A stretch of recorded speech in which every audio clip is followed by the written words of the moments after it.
My husband cheated on me with a girl he met at work, but he was planning to break it off with her and come home to me. Instead, I divorced him and served him in front of all his coworkers. Posted by you/Akeka65. I'm sorry, this is really long. Backstory: I, 59F, was married to my now ex, 57M, we'll call him Ed, for 10 years, together for 13, but originally met him 40 years ago as teenagers. He was in my circle of friends, but we never dated. We used to live in Florida, but when I was 19, I moved back to Michigan, where I am originally from. 27 years later, I went back to the city in Florida where I used to live to visit friends. I ran into Ed while on vacation, and we began talking on the phone daily. 3 months later, he left Florida and moved in with me. 3 years later, we were married. Not my first, but his first. We had our ups and downs, but mainly, we got along fine and didn't argue much. However, he would throw tantrums if things didn't go his way and would punish me by sleeping on the edge of the bed, which was fine with me, or by not talking to me and slamming things. 2 years into our marriage, things went horribly wrong when he got into illicit substances. It was terrible. One night, I finally had enough and was on the phone with my mother-in-law, telling her I was sending him back to Florida, when the sheriff's department knocked on my door. Someone had found my husband unconscious, severely beaten, in a ditch a block from our house. We lived in a small village with woods across the street. I raced to the hospital and didn't recognize him when I saw him. He was so swollen and bruised. Now, my husband was a man who could fight, and he was strong. Come to find out, it took 3 men to do this. They thought they could rob him since it was payday, but he had been home and had purposely left his wallet at home. I sat with him 24/7 while he was in neuro/trauma ICU. I slept on a couch in his room, prayed over him, bathed him, and took care of him even after he came home. This actually saved his life. He got clean and went back to work full-time, always putting me and my grandson first before his own needs. He went to work and came home, that was it. 4 years later, I finished my education and became an ordained priest. I have been the pastor at my church ever since. At first, he didn't mind, but then he would say things like, "I didn't sign up for this," even though I never pushed church on him. I knew he believed in God and prayed daily. I would invite him to Christmas and Easter services, and he also came when I was ordained and when my grandson, who calls him Grandpa, was baptized.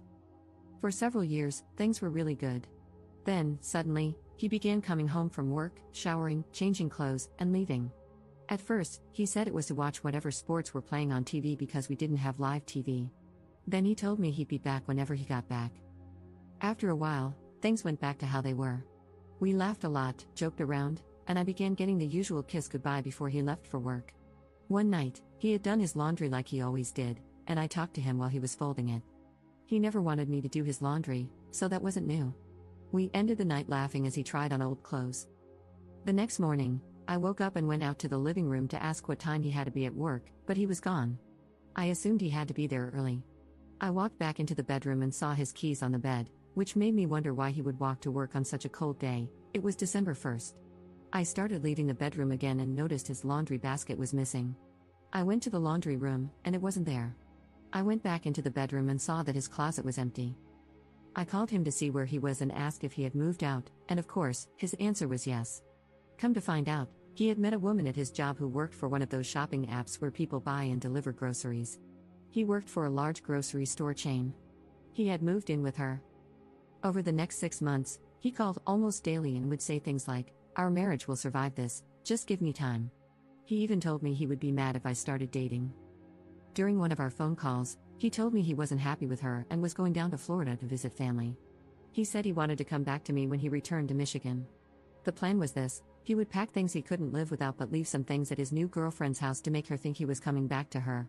He planned on giving his 2-week notice while in Florida and looking for another job when he returned. By this time, I knew I didn't want him back. I found my self-worth again and had made new friends with neighbors once he was gone. Come to find out, nobody liked him. Even the women at the gas station across the street told me how he flirted with them when he came in. Even an elder at my church found out he was cheating but didn't tell me because she didn't want to hurt me. So, I went to the courthouse, got a divorce package, and filled out all the paperwork. Where I live, I was able to serve him myself. I decided that since he chose to end our marriage while working at the store, I would officially end it there.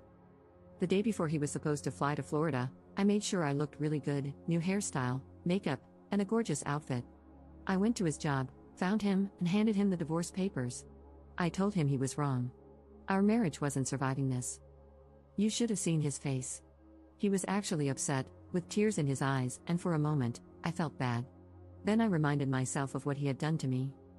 He didn't just leave me in the middle of the night, he also stopped talking to and spending time with my grandson, who thought Grandpa was the greatest. He left me in a house I couldn't afford without him, and I would have been homeless if my church hadn't paid for an apartment. He told me women were stupid. He actually thought he could come home as if nothing had happened. That was one thing he said to me on the phone because I never brought up the past. Last week, 6 months after our divorce was final, my car was repossessed. When we were together, he got 2 loans, and I agreed to use my SUV as collateral because I never pictured my life without him.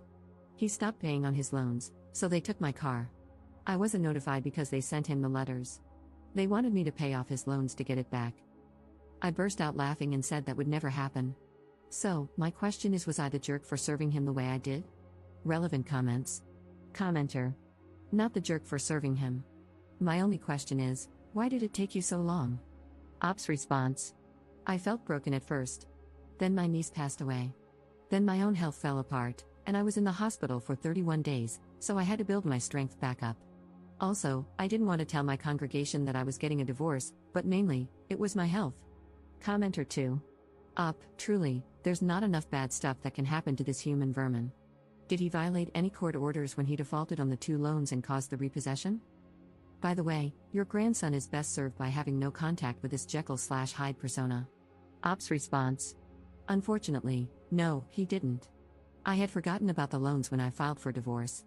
We always had separate accounts. What made me mad was when I called our credit union about my car being gone, and they got rude and told me they had sent a letter to my church.